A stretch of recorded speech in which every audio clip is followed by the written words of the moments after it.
Immersing yourself into a 5v5 tactical game, or dropping yourself into a 60-person battle royale to see if you're going to be the last one standing. There's one thing essential with all of this, and that is that you need a VR headset and some great accessories. In today's video, I'm going to go over everything on my Quest 3, and also I'm going to go over the Quest 3S and all the accessories that you can use on both Quest 3S and the Quest 3. First off, if you are just now purchasing a headset, congratulations, welcome to your new addiction. However, there's going to be some accessories you're going to need to do in order to make this headset actually comfortable. And being comfortable in your headset plays a major role, not only to the immersion part, but actually to the longevity of how long you're going to be playing, and also it'll help you adapt to some of the motion sickness that you may get. Now don't worry, if you are new to VR, the motion sickness will dissipate probably around 2 weeks. That's about how long it took for me to do it, and I played every day until it was gone. Now the first thing I want to recommend right off the bat is losing that head strap, and if you're going to be purchasing a head strap, you might want to go for a premium one. Being comfortable in your headset is a huge plus. I do recommend going with a head strap that has a battery built in, but if it is too expensive for you and you're just going to use a mobile battery bank, then just go with a regular head strap.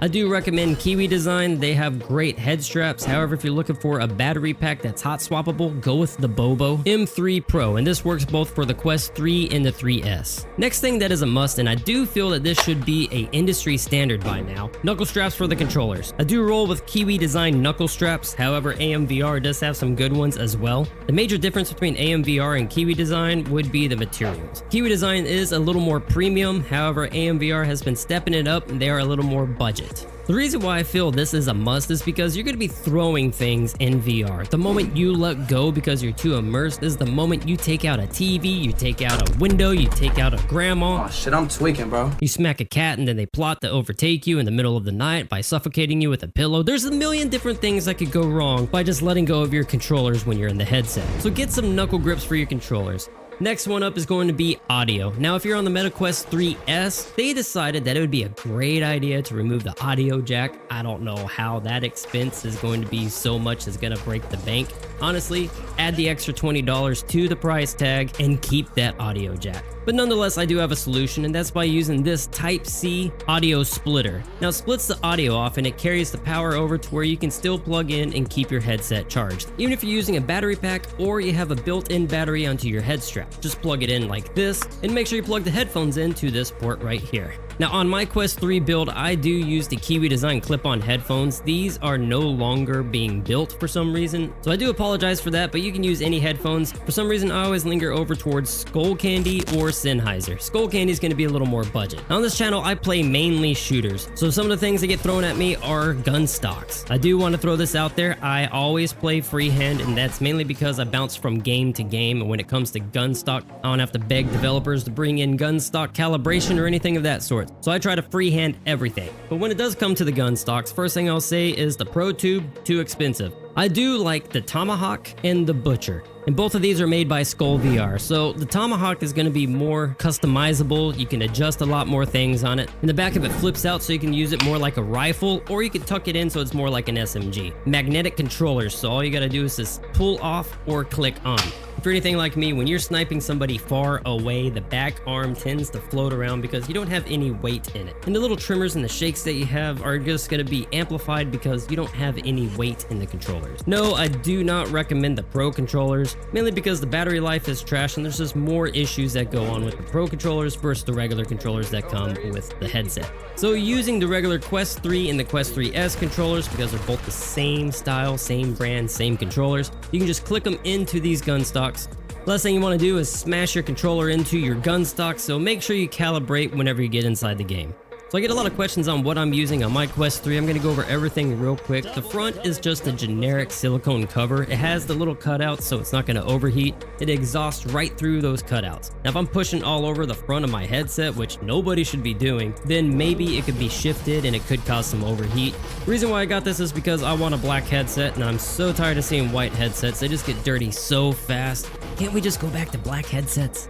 Next thing I have are the Kiwi Design clip-on headphones. Again, they don't make these anymore. This was actually made for the Quest 2. Added a little jumper to make it go to the other side of the headset because from the Quest 2 to the Quest 3, they moved the audio jack to the opposite sides.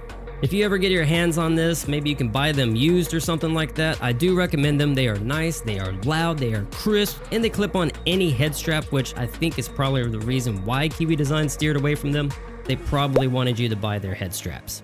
Next thing I use is the Bobo M3 Pro head strap. This is because I have a lot of batteries. I've been using this since the Quest 2. Well, using Bobo head straps anyways. Whenever I moved to the Quest 3, I needed a new head strap, so I got this, and I just used my old battery packs. This is mainly because I'm a content creator and I do long streams. I've been streaming for like 8 to 9 hours on sometimes. And with all the batteries that I have, I managed to rotate through all of them and keep endless supply of power.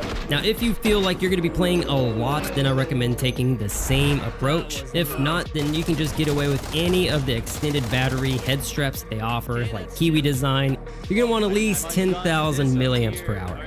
This should give you about 2 to 3 hours of extra gameplay. Another approach you could take is just getting a mobile power pack. I did this for probably the first year of VR. I had 2 of them that I swapped around during my streams. This option should be cheaper than buying a head strap that has batteries embedded into them. This way you could shave some costs down, either purchase some games or different accessories that you're looking for. I'm not going to tell you how to budget your own money. I'm just saying it's an option. This video is getting kind of long. I was going to include a whole games list in here, but I'm probably going to save that for the next video. So if that's something you do want to watch, don't forget to subscribe. That way you're notified whenever I do drop that video. I did want to mention that I do have all of the links for everything in this video included in the description. So if you're scooping up a MetaQuest 3S, do use the affiliate link in the description. It will give you $30 in meta credit back. And the same thing applies for a MetaQuest 3 as well. There is a $200 difference between the MetaQuest 3S versus the MetaQuest 3. The main differences between the two though is that the MetaQuest 3S is pretty much the entry level, the new entry level headset. And I did want to touch base on this a little bit. The huge differences between the two is going to be the clarity that you're going to have inside the headset. I'm not really concerned about the lack of the depth sensor on the MetaQuest 3S, and for anybody who doesn't know what that is, it mainly applies strictly to mixed reality content. I don't notice a significant difference when it comes to the lack of depth sensor. However, when it comes to the lenses, because the MetaQuest 3S uses the older lenses from the MetaQuest 2, I notice a little bit of the God rays, so some of the things are not quite as crystal clear as the MetaQuest 3 is. When it comes down to the resolution, the MetaQuest 3S is lower resolution than the MetaQuest 3. Do keep this in mind whenever you're budgeting for the headset. It really boils down to how much you want to spend and how long are you going to spend inside the headset. So all of the links are going to be in the description.